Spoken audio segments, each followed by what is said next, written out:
কথা কল্পনা করেননি, কিন্তু অবশেষে কিন্তু এসে হাজির হলো ট্রেন। আজকে খুব আনন্দ লাগছে। কি ধরনের আনন্দ হচ্ছে যদি একটু অভিব্যক্তি। আপনি আজকে যে ছবি করতে পারছেন, এটাতে আজকে আপনার কেমন মনে হচ্ছে? এটা তো ইন্ডিয়ান রেলওয়ে ম্যাপে আজ যে প্রথম বড় গোপীনাথপুর একটা জায়গা করে নিল, আপনার কেমন লাগছে?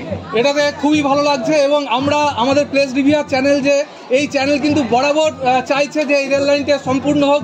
82.82 কিলোমিটার যে রাস্তা তারকেশ্বর থেকে বিষ্ণুপুর পর্যন্ত, সেই রাস্তাটি 2012 সালে ময়নাপুর পর্যন্ত এটি সিআরএস হয়েছিল এবং 2016 সালে গোঘাট পর্যন্ত হয়েছিল।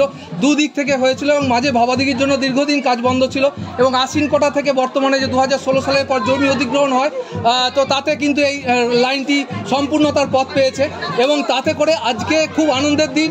আমরা ইউটিউবার হিসাবেও আনন্দিত এবং সাধারণ অগণিত মানুষ তারাও আনন্দিত এবং আমরা আশা করব 2025 সালের নভেম্বরের মধ্যে এটি গোঘাটের বৃত্ত সম্পূর্ণ করবে এবং সমস্ত বাধাবিঘ্ন অতিক্রম করে এটি ট্রেনটি এগিয়ে যাবে। সেই দিনের অপেক্ষায় আমরা রইলাম। অনেক ধন্যবাদ।